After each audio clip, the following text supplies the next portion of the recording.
Lucas capítulo 21, de hecho, perdón, no, 21. Estamos estudiando el Evangelio de Lucas y estamos en este momento tan crucial y tan importante en la vida y en el ministerio de Jesús. Y el mensaje se llama Jesús y el buen fin. Y no es el buen fin de ahorita. Porque a veces vemos todas estas cosas que nos quieren como que convencer de algo que necesitamos y no estoy diciendo que no puedas comprar, no ese es el mensaje, pero se nos olvida a veces lo que tenemos en Jesús y lo completo que estamos en Él y que Él proveyó de todo lo que el hombre necesitaba realmente. La Biblia dice que estamos completos en Jesús y que Él consumó la obra en la cruz para reconciliarnos con el Padre, y estamos realmente a horas de que Jesús vaya a la cruz. Estamos probablemente en el día miércoles, quizás de esa última semana de Jesús, y es interesante porque vamos a ver que Jesús está hablando ahí en el templo, y de hecho a partir de ahí, del capítulo 21, es el momento donde ya Jesús sale del templo y ya no va a regresar más. Después va a tener una serie de discursos, una serie de conversaciones, pero lo va a hacer con los discípulos más que nada y en privado. Ves Juan, por ejemplo, el Evangelio de Juan, que Juan abarca gran parte de su Evangelio en esas conversaciones que Jesús tiene antes de ir a la cruz. Y ves cómo realmente Jesús dijo muchas cosas ahí, de cómo debía ser la vida del cristiano, cómo Él iba a ir, iba a partir, pero iba a enviar al Consolador que iba a estar con nosotros. Entonces, este es el último momento realmente donde Jesús está de una manera pública y sobre todo en el templo hablando, y es interesante el relato de la historia que está ahí en los primeros 4 versículos. Entonces vamos a leer Lucas 21 del 1 al 4, dice así: Levantando los ojos vio a los ricos que echaban sus ofrendas en el arca de las ofrendas. Vio también a una viuda muy pobre que echaba allí 2 blancas.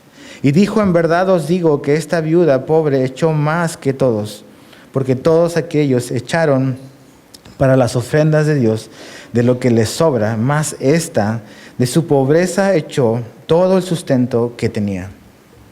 Entonces Jesús ha tenido esta serie de conversaciones y mensajes que Él ha estado enseñando en diferentes partes como que del templo. Y aquí vemos que dice Lucas que dice que Él levantó sus ojos o alzó su mirada y empezó a ver a toda esta gente que estaba echando sus ofrendas. Realmente que eso quiere decir que Jesús probablemente estaba sentado. Acuérdate que el domingo pasado vimos que tuvo esta serie de sesión de preguntas y respuestas con los fariseos, con los escribas, con los saduceos. Entonces aparentemente dice que los dejó a todos callados, se van, y Jesús probablemente avanza en algún momento en el templo, se sienta, y en ese momento en que se sienta empieza a ver cómo la gente está ofrendando, cómo está echando sus ofrendas, sus regalos en el templo. Por ejemplo, Marcos 12:41, que es la misma historia, pero bajo el ángulo de Marcos, dice que en realidad todo el pueblo iba a ofrendar. No era simplemente que Jesús aquí empezó a ver a los ricos, sino que realmente toda la gente estaba ofrendando en ese momento, en ese lugar. Y dice también ahí que Jesús estaba sentado frente a ese lugar a donde estaban las arcas de las ofrendas, sentado al frente. Y ese era un lugar específico en el templo.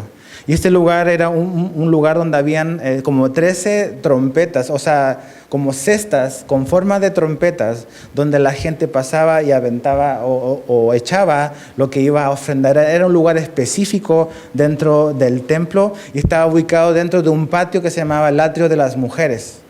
El templo tú lo ves, puedes buscar en internet y vas a ver que tenía diferentes patios. Estaba el patio de los gentiles, ahí podía entrar judío y no judío.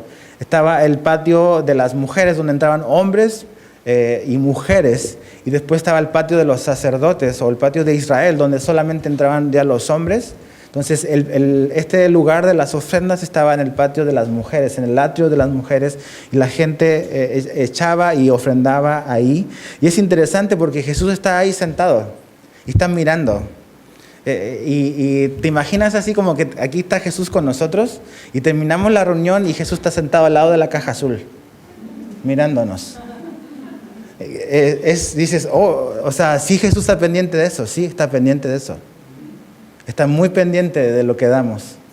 Y está mirando. A veces pensamos y decimos, no, él ve solo ve nuestro corazón. Sí, Él ve nuestro corazón y ve todo, exactamente todo. Entonces tenemos que como que estar conscientes de que este Jesús es un poco incómodo, ¿ves? Porque está y dices, o sea, ¿por qué se anda fijando en eso? ¿Se fija en eso, Jesús? Se fija en ese tipo de cosas, porque ese tipo de cosas reflejan nuestro corazón, ¿ves? No porque Dios necesite nuestro dinero, Dios no necesita absolutamente nada de nosotros, ¿ves? Pero la manera en que nosotros enfrentamos y manejamos el asunto de las finanzas es un asunto que Él ve realmente dónde está parado nuestro corazón y cuál es el reflejo de lo que realmente hay dentro de nosotros, ¿ves? Y Él está sentado y está mirando y mucha gente daba y muchos ricos daban, dicen muchos ricos ofrendaban. Mucha gente iba a dar y daba mucho y tú dices, bueno, el que da más es más importante o el que da más es mejor. Y las cantidades no quiere decir que no importen, pero aquí Jesús nos va a decir de realmente qué es lo que Él mira, qué es lo que es importante para Dios, para Jesús, a la hora en que nosotros le damos algo a Él. Dice que muchos daban y los ricos daban muchas cantidades altas, pero que hubo una persona que realmente le llamó la atención a Jesús y es esta viuda, dice, esta viuda que era pobre. Ahora, la palabra pobre quiere decir de que esta mujer realmente le costaba mucho obtener el sustento para sus necesidades básicas. Una viuda en los tiempos de Jesús, en los tiempos bíblicos, era una mujer que realmente tenía muchos factores en contra. El no tener un esposo que proveyera por el sustento, no tener así como que asistencia social, está sola, entonces realmente como que todo está en su contra. Y dice que fue y dio 2 blancas. Ahora, ¿cuánto eran 2 blancas? ¿Cuánto es el equivalente a 2 blancas de la actualidad? Son 15 centavos de dólar. 15 centavos de dólar, eso es el equivalente a 2 blancas. O sea, son realmente, como diríamos, el cambio, ¿no? O sea, las moneditas que te andan sonando en el bolsillo. Para nosotros, bueno, esas moneditas fue lo que esta mujer dio. Y lo que me llama mucho la atención y lo que podemos aprender de esta mujer es que a pesar de ser viuda, pues esta mujer está ahí en el templo, ¿ves? No es una mujer que dice, bueno, pues la vida ha sido injusta conmigo, perdí a mi esposo, no sé si tengo hijos, no me parece que tiene hijos. Entonces, pues Dios no ha sido bueno conmigo, miren la condición en la que estoy, pero a pesar de eso esta mujer está en el templo, ¿eh? Va y está participando de este momento de la Pascua y todo lo que eso significaba para los judíos. Lo segundo importante que nos enseña esta mujer es que a pesar de su pobreza, ella da, ¿ves? Y si eres visita, no te espantes, no es que hablamos todos los domingos de dinero, es lo que corresponde hoy.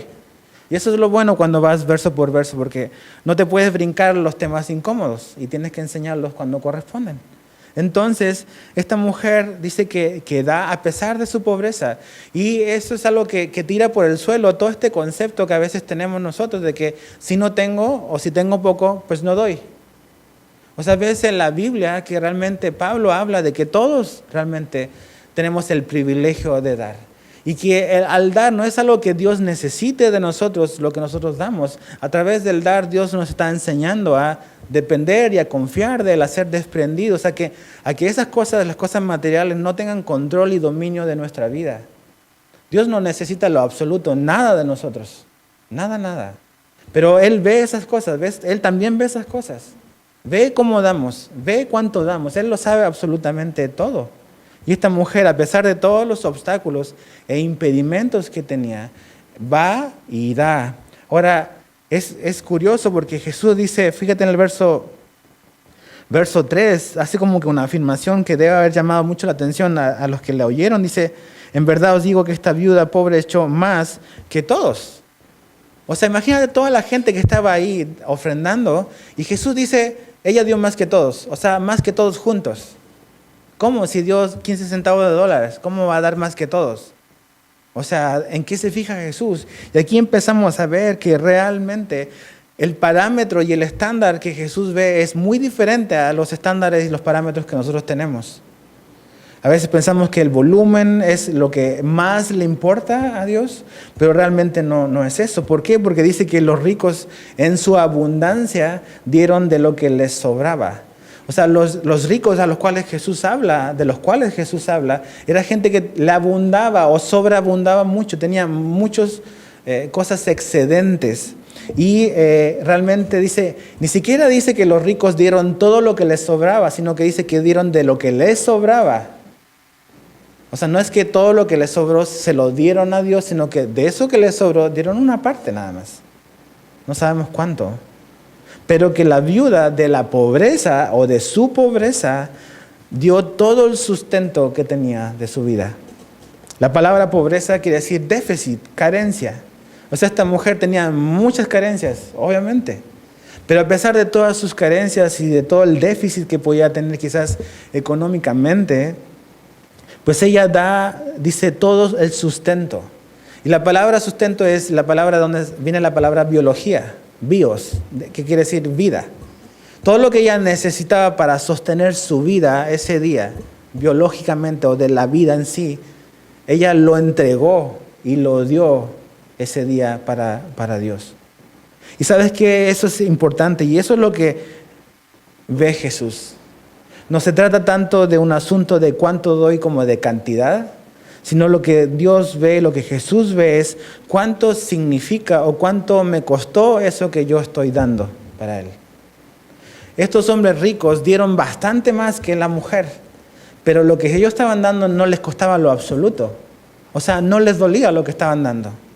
No era algo que no es que les pese, pero que les duela el dar. O sea, fue algo que realmente era una gran parte, ¿ves? Para ella, era todo, era su sustento, era lo que le daba vida.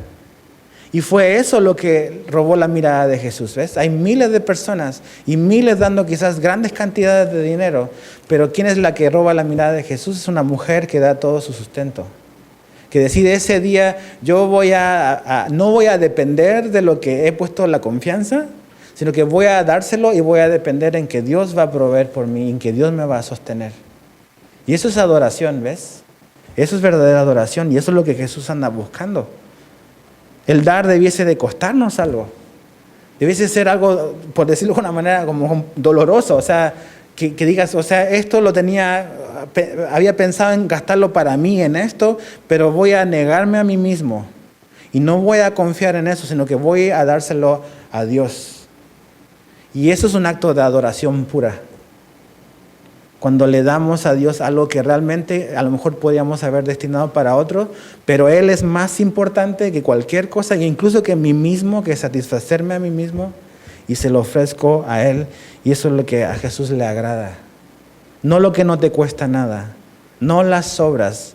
Y no únicamente quizás de recursos económicos, este es el enfoque aquí, pero también de tu tiempo, de tu vida. ¿Qué es lo que le estamos dando a Dios? Solamente lo que nos sobra, lo que hay por ahí, las moneditas de nuestro tiempo, las moneditas de nuestros recursos, las moneditas de nuestros dones y todo eso. El rey David dice algo muy importante en 2 Samuel 24:24. Dice, pero el rey dijo a Arauna, no, sino que ciertamente por precio te lo compraré, pues no ofreceré al Señor mi Dios holocausto que no me cueste nada. Y en esa historia David anda buscando un terreno, un lugar para ofrecer una ofrenda a Dios, para sacrificar algo a Dios. Y va con este hombre y finalmente ese lugar se iba a usar para construir el templo, que David no termina construyendo, sino que es su hijo. Pero ese terreno, el hombre le dice, no, pues te lo regalo, David, eres el rey. Y David dice, no me regales nada, yo no le voy a dar algo a Dios que no me haya costado algo. Y eso es realmente sacrificio. Dice la palabra que nosotros somos sacrificios vivos. O sea, un sacrificio cuesta algo, hay un costo de por medio, implica algo. Entonces, ¿por qué? O sea, ¿qué es lo que implica? Implica eso, el sacrificio, debe de doler algo.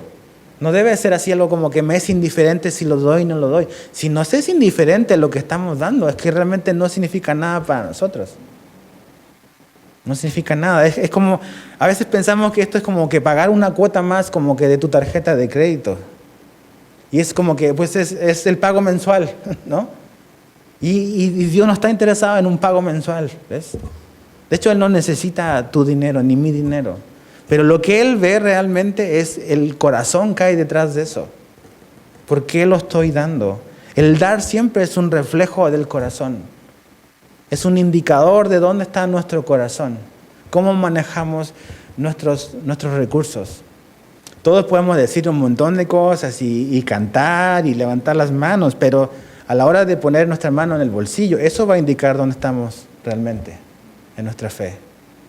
Para dar para Dios, para dar para los demás, para dar para la obra de Cristo, para dar para los que necesitan. Ese es un gran indicador, un termómetro de dónde está nuestra fe. Y Jesús dice, aprendan de esa mujer. De hecho, Jesús dice que mandó a llamar a los discípulos. Los discípulos quizás andaban en otra parte y los mandó a llamar para decirle, mira, eso es lo que realmente ve Jesús, eso es lo que ve. Ve cómo damos. Y no es un asunto de porción, sino es un asunto de proporción. Lo que estás dando puede ser una porción muy grande, pero si la proporción que tienes es mucho más grande, no significa nada para ti.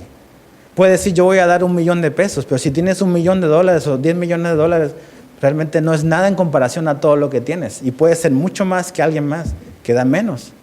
Pero a lo mejor esa persona da $10, pero todo su ingreso son $20. Y Jesús dice, no, este es más importante porque realmente su sustento es mínimo y está dando un gran porcentaje de lo que lo sostiene. Y eso es lo que Jesús dice, aprendan de esa mujer. Ahora fíjate el verso 5 al 7. Y unos que hablaban de que el templo estaba adornado de hermosas piedras y ofrendas votivas, dijo, en cuanto a estas cosas que veis, días vendrán en que no quedará piedra sobre piedra, que no sea destruida. Y le preguntaron diciendo, Maestro, ¿cuándo será esto? ¿Y qué señal habrá? Dice, cuando estas cosas estén por suceder. Y esta es una conversación muy importante que Jesús tiene con los discípulos. ¿Cómo va la escena? Jesús está saliendo del templo, ¿ok?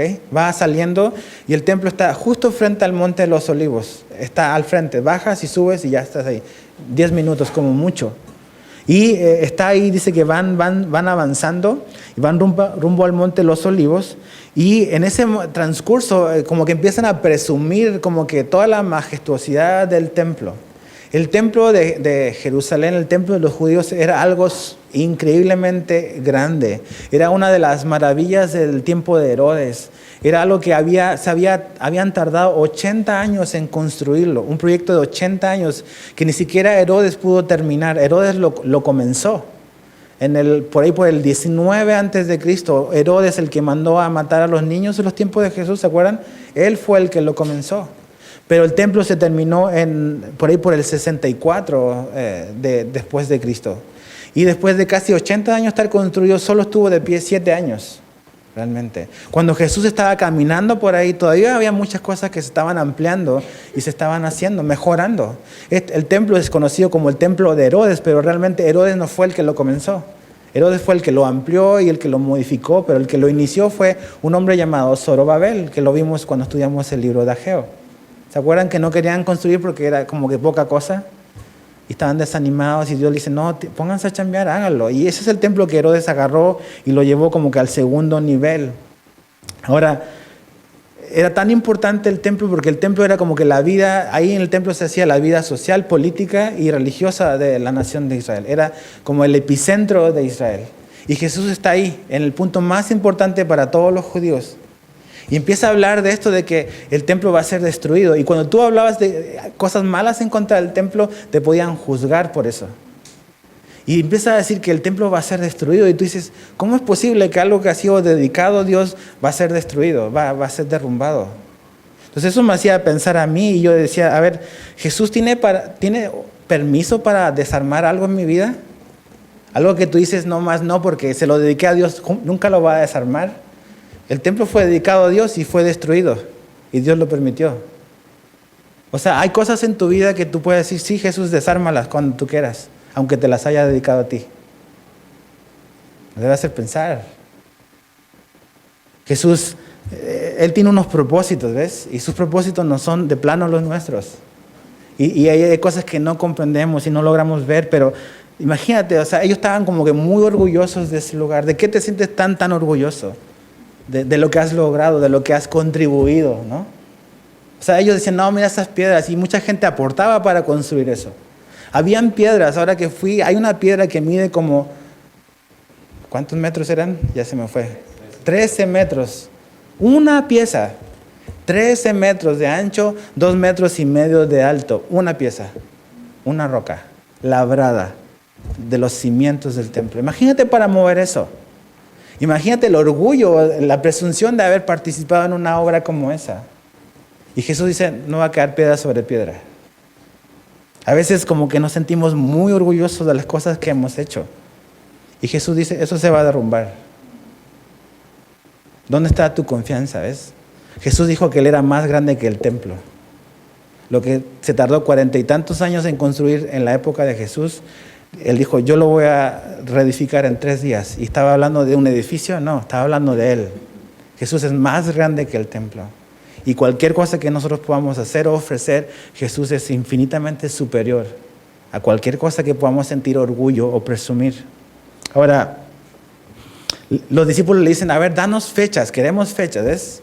Danos fechas de cuándo va a ocurrir este asunto, porque imagínate, están así como que paniqueados, ¿cómo que se va a destruir el templo si es como lo más importante para nosotros?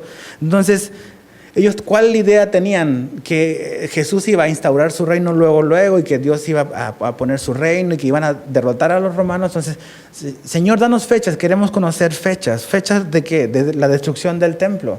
Pero Jesús no solamente va a hablar de la destrucción del templo, va a hablar del fin de los tiempos, de lo que a veces la gente dice del fin del mundo o del fin de los tiempos. Mira, Mateo, no vayas ahí, pero Mateo 24:3 es el mismo relato, el mismo momento, pero con los ojos de Mateo. Y Mateo da más información, más detalles que los que da Lucas. Mateo 24:3 dice, dinos, esta fue la pregunta que le hicieron los discípulos, dinos, ¿cuándo serán estas cosas? La destrucción del templo. Dice, ¿y qué señal habrá de tu venida? Dice, y del fin del siglo. Entonces, dice, ¿qué tenemos que mirar cuando tú regreses y el fin de los tiempos? Eso se llama escatología. A lo mejor has oído esa palabra. Escatología es todo lo que tiene que ver con los finales de los tiempos, los últimos tiempos. Entonces ellos quieren saber, ¿ves? Hoy estamos en el buen fin. Ellos están preguntando cuál es el fin, el buen fin de verdad. Y fíjate lo que dice Jesús, verso 8. Entonces dijo, mirad que no seáis engañados, porque vendrán muchos en mi nombre diciendo, yo soy el Cristo, y el tiempo está cerca, mas no vayáis en pos de ellos. Y la primera advertencia que hace Jesús de las cosas que van a ocurrir antes de la destrucción de esto y antes de que Él venga, está hablando de 2 eventos, es que mucha gente va a ser engañada, va a haber mucho engaño. Y mucha gente va a decir, mira, ahí está el Cristo, ahí está el Mesías, escucha escucha lo otro. Mucho engaño. Y dice Jesús, tienen que tener ustedes cuidado de eso. Y sabes que desde antes incluso de que Jesús viniera y después de que Jesús vino, mucha gente se levantó diciendo que ellos eran el Mesías. Mucha gente. Pero realmente es ahí donde tú ves las profecías que Jesús cumplió y ninguno cumplió las profecías que cumplió Jesús. Pero de que hubo engaño, mucha gente fue engañada. De hecho, hay libros de historia que dicen que después de que Jesús murió y resucitó, a las décadas después se levantó un hombre que decía ser el Mesías, el enviado de Dios, y le dijo, y como que movió a los judíos para rebelarse en contra de los romanos. Y vinieron los romanos y los aplastaron y todos murieron. Entonces realmente, y ves hace poco a este hombre de Puerto Rico, no me acuerdo cómo se llamaba, que decía que él era Jesús. Y lo chistoso es que murió hace poco. O sea, él que decía que era el Mesías y todo, y murió igual como todos, ¿ves? No se ha levantado todavía, ¿ves? No ha resucitado. Pero a lo largo de la historia siempre han habido personas que dicen como que venir en nombre de Dios. Y Jesús dice, tengan cuidado, el engaño va a ser muy, muy fácil. Y incluso Jesús dice, es necesario que eso ocurra antes. Y no solamente eso, sino que fíjate lo que dice a partir del verso 9. Dice, y cuando oigas de guerras y de sediciones, no os alarméis, porque es necesario que estas cosas acontezcan primero, pero el fin no será inmediatamente. Entonces les dijo, se levantará nación contra nación y reino contra reino, y habrá grandes terremotos y en diferentes lugares hambres y pestilencias, y habrá terror y grandes señales en los cielos. Jesús está hablando de todas estas cosas que van a ocurrir antes de que el templo fuese destruido. Pero acuérdate, Jesús no solamente está hablando de ese evento que va a ocurrir más adelante de la destrucción del templo. Como leímos en Mateo, Jesús también está hablando de cosas que van a ocurrir antes de que Él regrese. Entonces como que tiene un doble cumplimiento, como que cuando se destruye el templo, y también van a ocurrir cosas similares antes de que Él regrese. Y sabes que Jesús va a volver, y esa es nuestra esperanza. A veces estamos demasiado cómodos en este mundo, pensando que la vida se trata de la hora, del ya, y que se trata de lo que hacemos, y que finalmente estamos tan metidos en nuestros quehaceres diarios que se nos olvida todas las promesas y todo lo que Jesús dijo que Él iba a regresar. Entonces aquí nos da ciertas evidencias que tenemos que estar observando: guerras y sediciones. Siempre han habido guerras, siempre han habido sediciones. La palabra sedición quiere decir inestabilidad, desorden, tumultos, movimiento de grandes masas de personas. Y ves, por ejemplo, ahorita toda esta crisis de los refugiados en Europa, cómo multitudes, miles de personas se están moviendo de un lado a otro por toda la crisis que hay en Siria y en Irak. Grandes multitudes, dice, que se están moviendo, dice. Eso pasó antes de que fuera el templo destruido, pero también va a pasar antes de que Jesús venga por segunda vez. Habla de terremotos, de hambres, de pestilencias, de terror y señales en el cielo. Los terremotos, todas estas cosas también han existido a lo largo de la historia. Siempre han habido este tipo de cosas. Pero Mateo dice que estas cosas son como principios de dolores, como dolores de parto. Y las que han tenido hijos saben de que cuando el hijo va a nacer, ¿qué es lo que empiezan? Las contracciones. Y las contracciones son dolores intensos y cada vez son más fuertes y cada vez son más pegados el uno del otro. Entonces, lo que Jesús está diciendo es que estas cosas a lo mejor tú puedes decir siempre han ocurrido, pero a medida que se acerque el momento en que Jesús vuelva, estas cosas van a ser cada vez más fuertes y cada vez más seguidas. Entonces, cuando estás así con las contracciones, mamá, y seguida tú dices, no, pues ya me tengo que ir al hospital porque ya van a hacer el chamaco. Y así, lo mismo. O sea, cuando estas cosas van aumentando en intensidad y van acortándose los tiempos de lapso, significa que nos estamos acercando a ese momento cuando Jesús va a regresar. Y los terremotos, veía una infografía de los sismos en el siglo XX y son un montón. Mucho más que la historia pasada de la humanidad. Ves las guerras, cuánta gente ha muerto en las guerras del siglo XX y lo que llevamos del XXI. Grandes cantidades de personas muertas. Entre la Primera y la Segunda Guerra Mundial, millones de personas murieron. Más que nunca antes en la historia. Ves todas las pestes, todas las cosas van aumentando y estas cosas se van cumpliendo. Ahora, ¿qué más dice? Fíjate el verso 12 al 15. Pero ahí marca un contraste. Pero antes, o sea, vamos a meter reversa. Antes de que ocurra eso, fíjate. Dice, antes de todas estas cosas os echarán mano y os perseguirán y os entregarán a las sinagogas y a las cárceles y seréis llevados ante reyes, ante gobernadores por causa de mi nombre. Y esto os será ocasión para dar testimonio. Proponed en vuestros corazones no pensar antes cómo habéis de responder en vuestra defensa, porque yo os daré palabra de sabiduría, la cual no podrán resistir ni contradecir todos los que se opongan. Entonces Jesús dice, a ver, antes de llegar a ese momento, tenemos que ver algo que viene antes, al corto plazo, dice. Y es que los van a perseguir. Los van a perseguir. Es una persecución esperada y anticipada de Jesús. Y sabes que la persecución de los cristianos y el asedio en contra de los cristianos comenzó luego después de que Jesús ascendió. ¿Ves cómo Pedro y Juan son amenazados por los religiosos? Cómo los amenazan con meterlos a la cárcel. Vemos cómo Esteban es el primer mártir de la iglesia y es apedreado por el evangelio, por la causa de Jesús. Y desde ese momento, pues los cristianos siempre han sido perseguidos a lo largo de la historia. Hay muchos mártires, ¿ves? Mucha gente que ha muerto por su fe. Y ¿sabes qué? Hoy en día, hoy domingo, probablemente mucha gente va a morir en Irak, en Siria, en Nigeria, por la fe. Van a ir a la iglesia y van a la iglesia y no saben si van a regresar de la iglesia. Probablemente va a haber un tiroteo o algo. La cosa con la persecución cristiana es que siempre ha existido, pero nunca ha existido a los niveles y a los números que han ocurrido en el siglo XX. Si tú sumas todos los mártires por la fe que han muerto en el siglo XX, son mucho más que todos los siglos anteriores juntos. Entonces, muchos cristianos están muriendo por la fe. Y nosotros estamos acá y Dios nos ha dado una gran oportunidad de vivir en un país y en una ciudad donde pues hay mucha libertad realmente. El asunto es qué hacemos con la libertad que nos ha dado Dios. ¿Ves? ¿Qué estamos haciendo con eso? Hay mucho trabajo por hacer. Hay muchas cosas por alcanzar todavía. El asunto es en qué estamos enfocados. ¿En qué estás enfocado tú? ¿En ti mismo? ¿En tus planes? ¿En eso? ¿O en algo que va a trascender la eternidad? Que tiene una repercusión más allá de nuestra vida.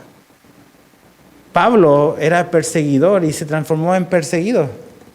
Y se cumple lo que Jesús dice, van a haber gente que va a ser llevado delante de reyes. Y Pablo estuvo delante de autoridades. ¿Y qué hizo? Lo que Jesús dijo, predicó el evangelio a esa gente. Y dice que esas cosas, la persecución va a tener un propósito. Y es dar testimonio de Jesús. Y sabes que cada vez que te enfrentas a un obstáculo en la vida, una situación que tú dices, o sea, esto me quiere detener, esa es la mejor oportunidad para reflejar a Jesús. Cuando dices, no, nomás se están oponiendo a mí, me están persiguiendo por esto, por ser cristiano, o en mi familia no me quieren porque ahora voy a la iglesia, o por mis amigos ya no me aceptan porque ahora ya hago otras cosas. Esa es una oportunidad no para detenerte, es una oportunidad para reflejar a Jesús, dice, para dar testimonio de quién es Él. Hemos orado por años, 2 años y medio por el pastor Said. No dejes de orar por él y por la iglesia perseguida. O sea, un hombre que está en la cárcel en Irán, que es de nuestra familia de iglesia, y está ahí porque simplemente cree en Jesús y predicó el evangelio en un país que está prohibido hacerlo, en Irán. Entonces realmente mucha gente está padeciendo y ¿sabes qué? No se trata de que si soy perseguido tengo la entrada al cielo asegurada, no es eso. Tú ves que Jesús le habla y le apunta ciertas cosas a una iglesia que era perseguida en Apocalipsis. Le dice, tengo estas cosas también que no están bien en ti, a pesar de que eran perseguidos, ¿ves? Pero la pregunta es ¿qué estás haciendo tú con la libertad que Dios nos ha dado en este país y en esta ciudad que se llama México, es Cancún?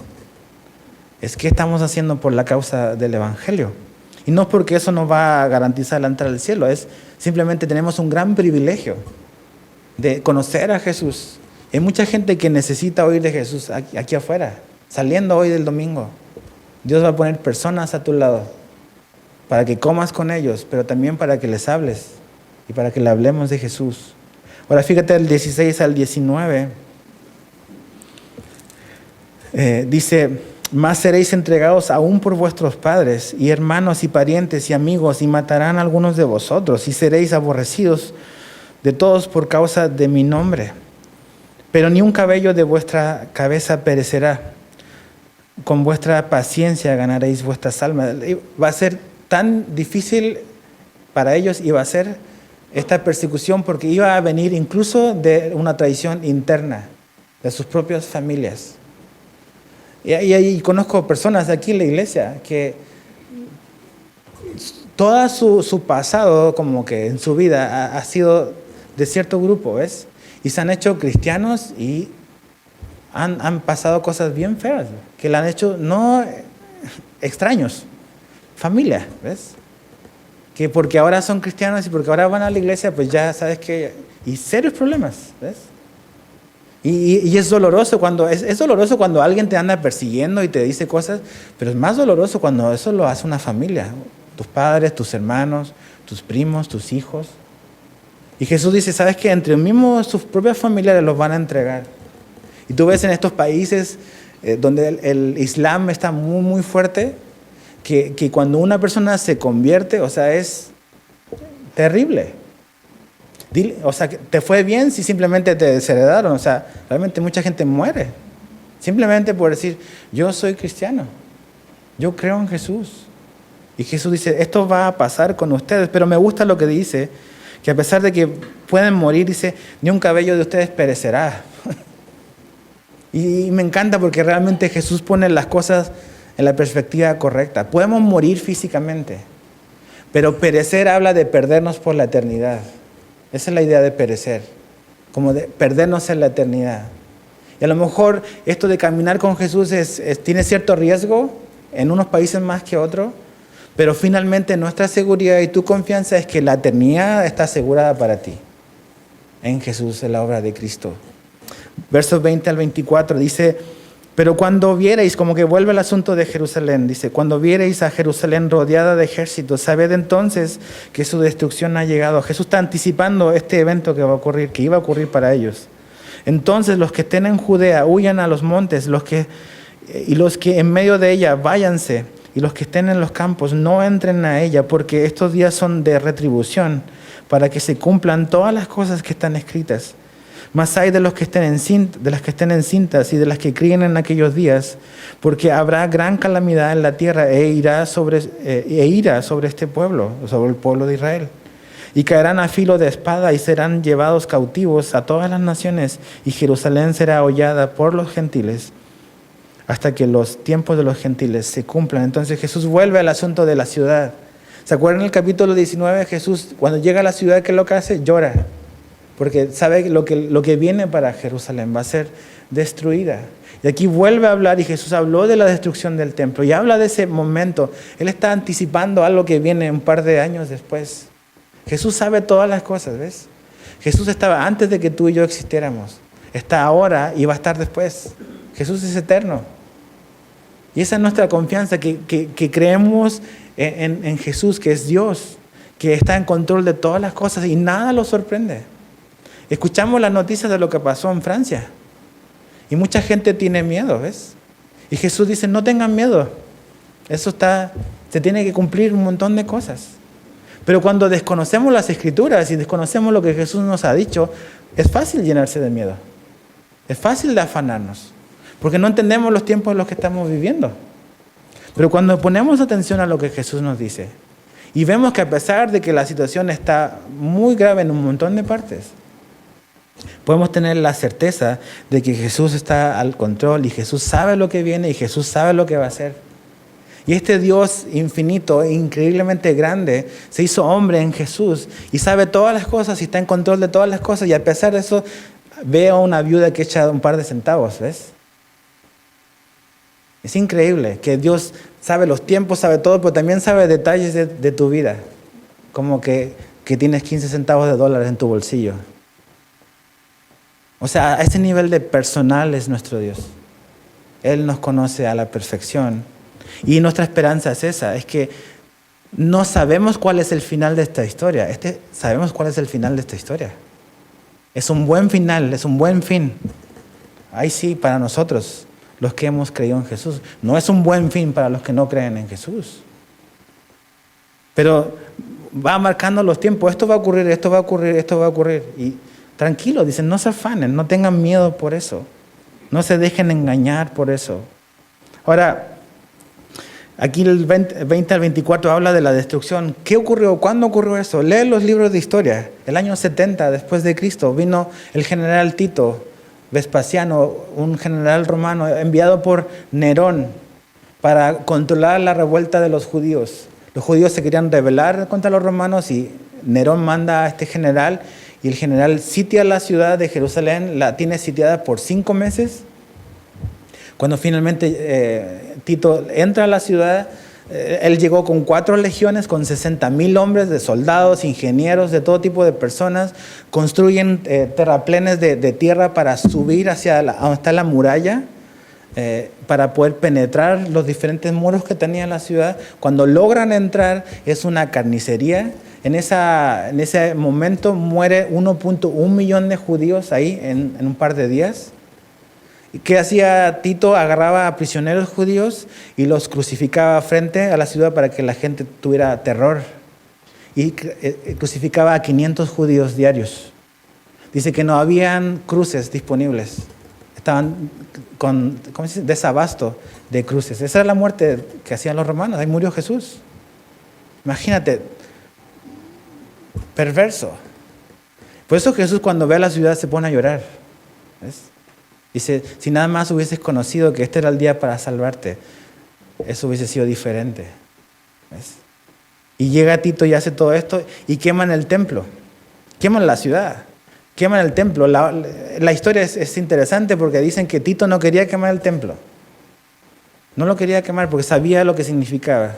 Pero que un soldado quemó el templo y le prendió fuego. Acuérdate cómo estaba hecho el templo, de madera de acacia, recubierta de oro, con las especificaciones que Dios le dio a Moisés. Entonces se prendió la madera que estaba dentro de este edificio impresionante y se empezó a derretir el oro. Y por eso lo quemaron, porque querían llevarse el oro. Y los soldados romanos empiezan a remover las piedras para llevarse las gotitas de oro derretidas. Y se cumple lo que Jesús dice, que no va a quedar piedra sobre piedra. ¿Ves? Ese es el Jesús que está en control de los tiempos, que sabe absolutamente todo. Sabe lo que va a pasar contigo cuando salgas de acá, a dónde vas a ir, qué estás pensando, qué vas a hacer. Todo lo sabe. Sabes cuándo vamos a partir. Y ese es el Dios que nos ama, ¿ves? Que se ha revelado a nosotros. Es el Dios que podemos confiar nuestra vida. Que no tienes por qué tener temor del futuro. No tienes por qué tener temor a que te puedes quedar sin trabajo. No tienes por qué tener temor de que te puedes quedar solo o sola. Porque Jesús está ahí, ¿ves? Él es un Dios real, que sabe todo. Fíjate cómo sigue después, verso 25. Entonces habrá señales en el sol, y aquí hay como que un switch, como que Jesús empieza a hablar de otro evento. Dice, entonces habrá señales en el sol, en la luna y en las estrellas, y en la tierra angustia de las gentes, confundidas a causa del bramido del mar y de las olas, desfalleciendo los hombres por el temor y la expectación de las cosas que sobrevendrán en la tierra. Ahora fíjate, ya no está hablando únicamente de Jerusalén, está hablando en la tierra. Es como que una zona geográfica mayor a simplemente a una ciudad. Dice, porque las potencias de los cielos serán conmovidas.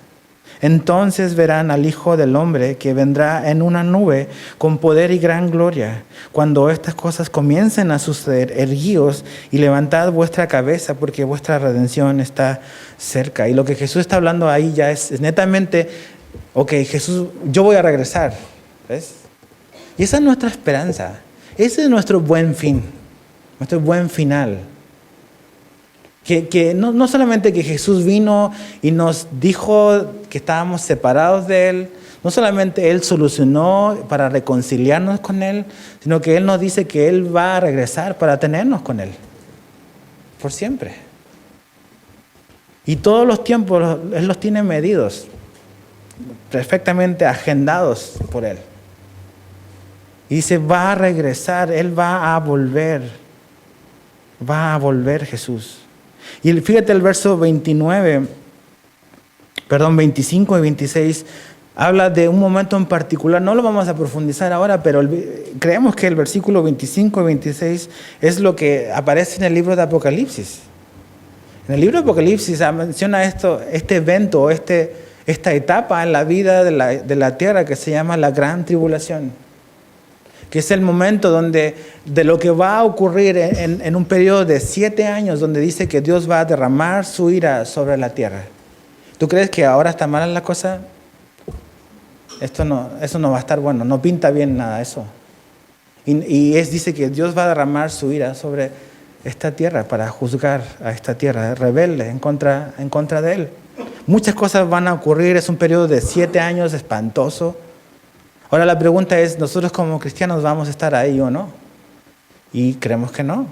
Creemos que la Biblia es bien clara en que como cristianos Él va a venir por nosotros, por su iglesia. Pablo dice que Dios no nos puso a los cristianos para la ira de Dios. Y ahí dice que Apocalipsis, que en esa hora Dios va a derramar su ira, y dice que Dios no nos ha puesto para recibir su ira, gracias a Jesús. Entonces, ¿qué es lo que creemos? Que realmente lo que va a ocurrir es lo que la Biblia enseña, que es el rapto. El rapto es cuando Cristo viene y lleva a los que han creído en Jesús. a los que han creído de verdad, no a los que van a un templo necesariamente, sino los que han creído en Cristo, los que han nacido de nuevo, los que han nacido y han creído en Jesucristo. Y Él va a regresar y finalmente ese momento culmine después de que pasan esos 7 años de gran tragedia y de gran calamidad. Jesús termina llegando al final. Ahora, mucha gente se confunde y dice, el rapto es lo mismo que la segunda venida, y no es lo mismo. La Biblia, lees Apocalipsis y te da días, dice, son 3 años y medio y hay un evento y después son 3 años y medio más y Jesús va a regresar al final de esos 7 años. Entonces tú puedes hacer la matemática y van a saber el día en que Jesús va a venir por segunda vez. Pero la Biblia habla de otro evento que dice que Jesús va a venir como ladrón en la noche. Y eso te habla de sorpresa, de inminencia, que nadie sabe cuándo, ni la hora ni del día. Y ese es el rapto, ¿ves? Son 2 cosas diferentes. Y el rapto es antes de la segunda venida de Cristo. Eso es lo que creemos en esta iglesia. Hay cristianos que creen que no, que la iglesia va a pasar ese periodo de tribulación. Nosotros no creemos en eso, realmente. No lo vemos en la Biblia. No tenemos esa interpretación, pero dice, cuando empiezan a ver estas cosas que están sucediendo, esos dolores de parto que están, cosas como estas sucediendo seguido y fuerte, y dice que tenemos que erguirnos, dice, y levantar nuestra cabeza, porque el día de nuestra redención está cerca. Entonces, ¿sabes en los tiempos en los que estás viviendo? ¿Estás consciente de que este mundo va hacia un destino ya claramente identificado y claramente trazado? ¿Sabes que Jesús va a cumplir todo lo que Él dijo, que esto que Él dice acá se va a llevar a cabo realmente? ¿Dónde estás parado? Dice Primera de Tesalonicenses 4:17. Vamos ahí si quieres. Primera de Tesalonicenses 4:17. Dice, luego nosotros, los que vivimos, los que hayamos quedado, seremos arrebatados juntamente con ellos en las nubes para recibir al Señor en el aire. Y así estaremos siempre con el Señor. Y tú lees Primera de Tesalonicenses y es la primera carta, la primera epístola que se escribe hacia una iglesia. Y ves que el tema central de Primera de Tesalonicenses es ¿qué? Es el regreso de Jesús. Entonces, la idea del regreso de Jesús es importante en la vida cristiana. El estar consciente de que Jesús va a volver y que puede volver en cualquier momento. La cosa es, ¿estamos preparados o no? ¿Ves? La segunda venida, cuando Jesús habla aquí en lo que estamos leyendo en Lucas, es al final de esos 7 años de tribulación. Pero el rapto es antes. ¿Ves? Es antes. Nada más como que si Jesús viniera y hiciera como que un vuelo así sobrevolando nada más y pum, y te lleva, ¿ves? Ni siquiera toca acá, sino que baja y nosotros subimos. Pero la segunda venida ya es Cristo viniendo como un rey a tomar control de esto que ya es un desastre, ¿ves? Ahora, fíjate, da otra parábola, Jesús, verso 29. También les dijo una parábola, mirad la higuera y todos los árboles ya cerca. Así también vosotros cuando veáis que suceden estas cosas. ¿Cuáles cosas? Todas las cosas que están enlistadas arriba. Cuando sucedan, dice, estas cosas, sabed que está cerca el reino de Dios. De cierto os digo que no pasará esta generación hasta que todo esto acontezca. El cielo y la tierra pasarán, pero mis palabras no pasarán. Entonces Jesús dice, miren los árboles, miren la higuera. Cuando empieza ya a salir la hoja, significa que el verano está cerca. Y dice Jesús, cuando tú empieces a ver que estas cosas están brotando por todas partes, guerras, rumores de guerras, sediciones, pestes, todas estas cosas que Jesús dice, ten cuidado, o sea, estate alerta. O sea, el reino de Dios está muy, muy cerca. Y como decía hace un rato, todas estas cosas siempre han existido a través de la historia. Siempre han habido terremotos, siempre han habido enfermedades, siempre ha habido persecución a los de la fe. Pero la cosa es que en este último siglo eso se ha aumentado así exponencialmente. Entonces Jesús dice, cuando eso empiece a ocurrir, tenemos que tener cuidado, tenemos que estar alerta, tenemos que velar. Y fíjate cuál es nuestra aplicación, cuál debe ser nuestra actitud, tuya y mía como cristianos, sabiendo de que Jesús va a venir. sabiendo que Jesús va a venir. Hoy en la mañana viene mi hijo y me dice, hoy vas a hablar de que Jesús va a regresar, ¿verdad? Porque él va leyendo en su Biblia lo que viene el próximo domingo. Y me dice, le dije, sí. Me dice, qué bueno, porque eso debiese alegrar a todos los cristianos, me dijo, que vas a hablar de eso. Y fíjate, ¿cuál debe ser nuestra actitud? 34, dice, mirad también por vosotros mismos, que vuestros corazones no se carguen de glotonería y embriaguez, y de los afanes de esta vida, y venga de repente sobre vosotros aquel día. Porque como lazo vendrá sobre todos los que habitan sobre la faz de la tierra. Velad pues que en todo tiempo orando, que seáis tenidos por dignos de escapar de todas estas cosas que vendrán, y de estar en pie delante del Hijo del Hombre. ¿Escapar de dónde? De toda la tragedia que va a venir. ¿Y cuál va a ser el escape? Estar delante de Cristo. ¿Ves? Ese es nuestro escape.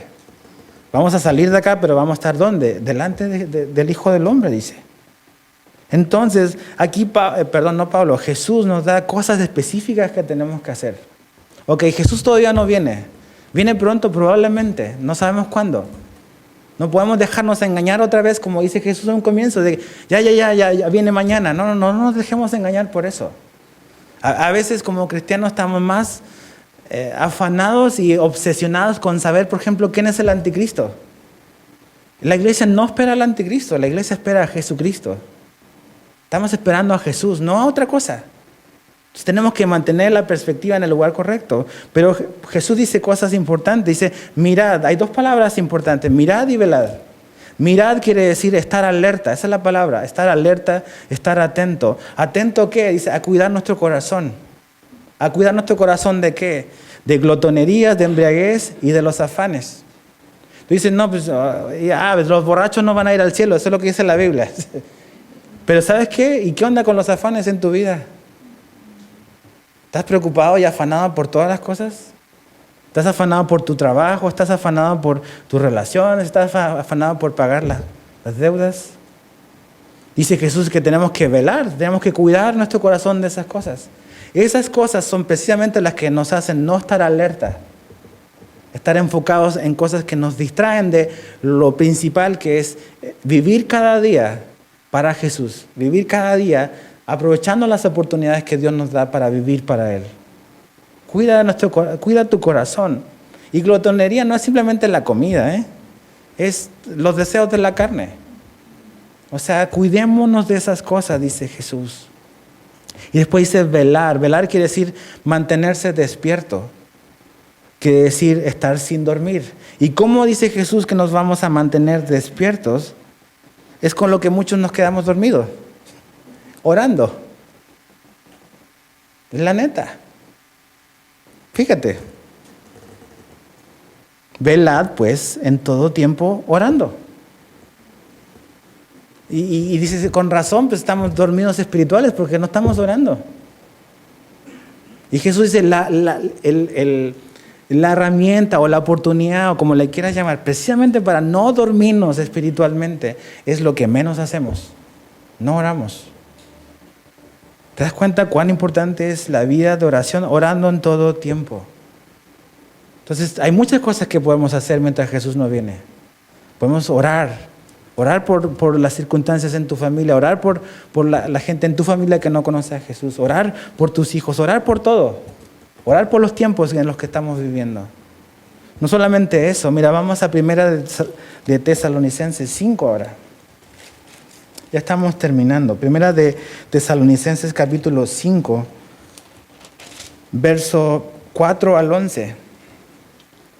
Primera de Tesalonicenses 5, 4 al 11 dice: mas vosotros, hermanos, no estáis en tinieblas, para que aquel día os sorprenda como ladrón. Está hablando de ese día en que Jesús va a volver. Está hablando del rapto. Dice que nosotros no estamos en tinieblas para que ese día nos sorprenda. Dice verso 5, porque todos vosotros sois hijos de luz e hijos del día.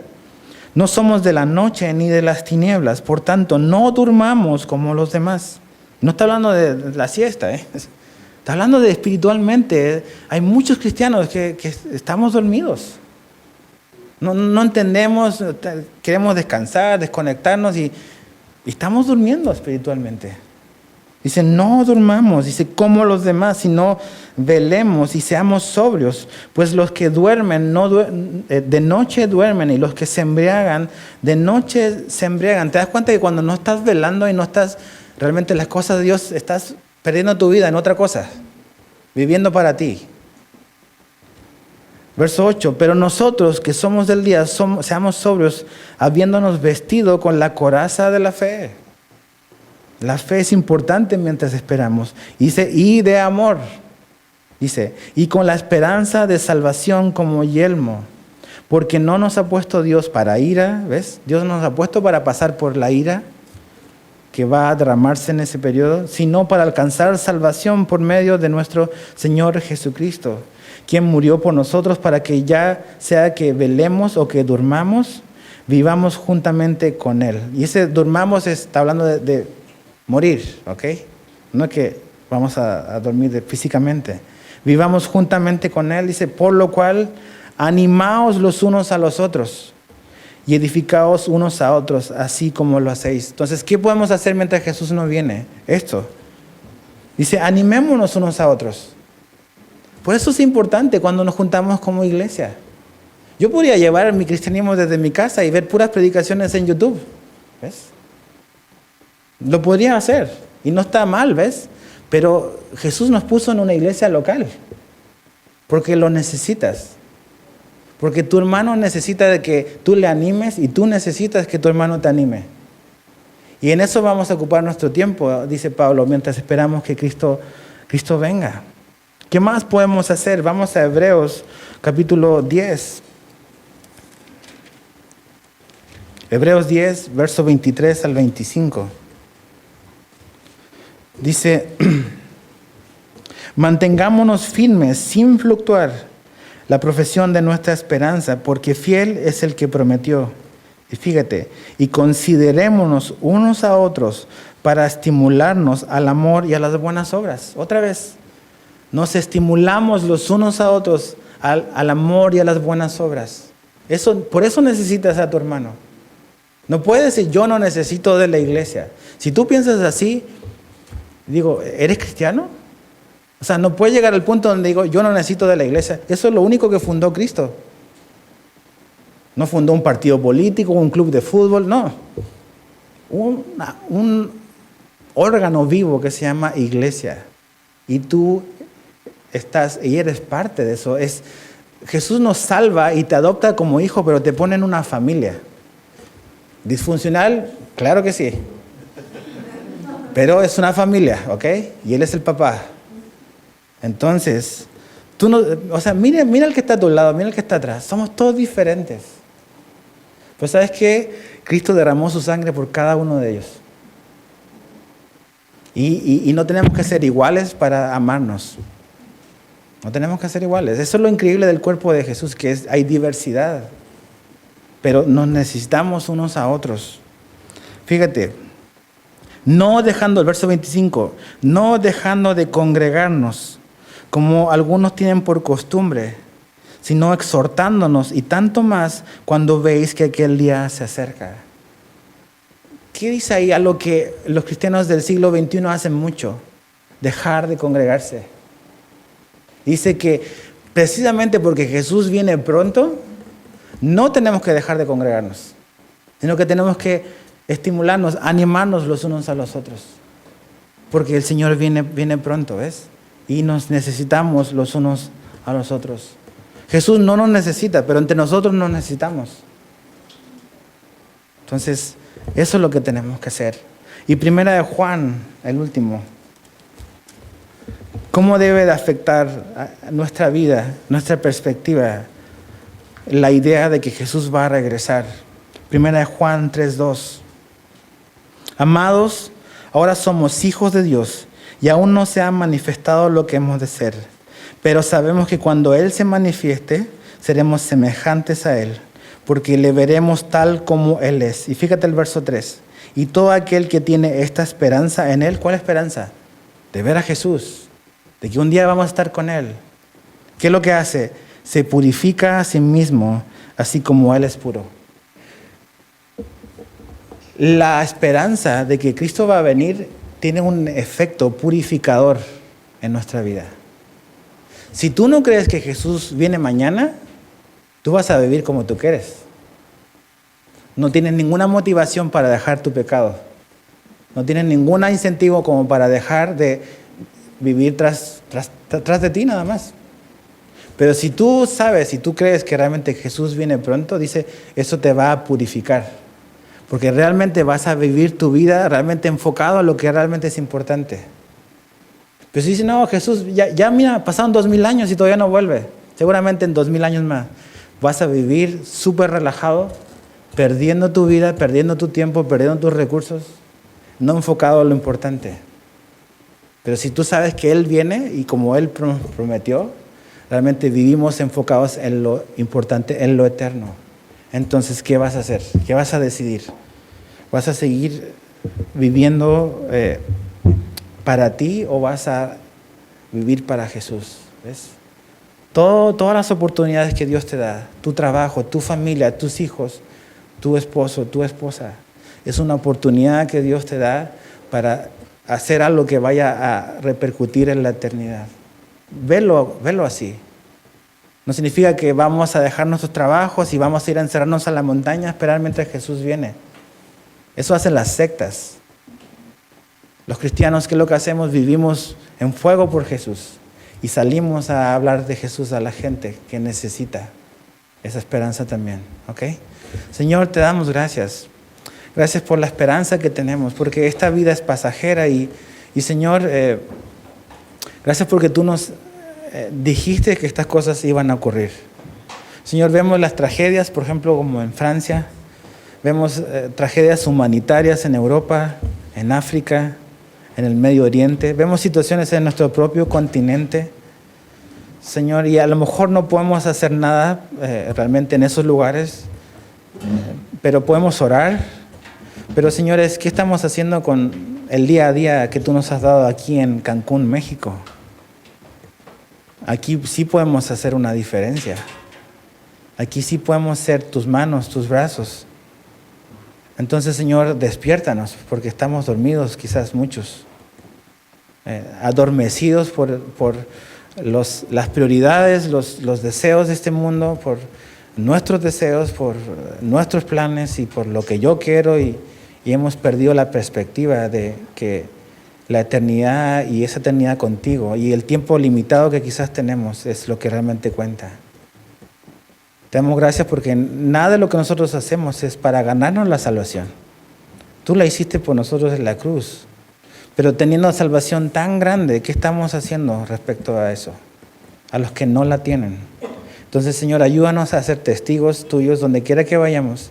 Que tú Jesús puedas brillar a través de nosotros. No somos perfectos, sabemos que tenemos muchas cosas que todavía tú necesitas transformar, pero límpianos, Señor, de tal manera que tu luz pueda reflejarse en nosotros a los demás. Úsanos para un propósito glorioso y eterno, que es la salvación de almas. Mirando, Señor, ese día en que nos vamos a encontrar ya definitivamente contigo.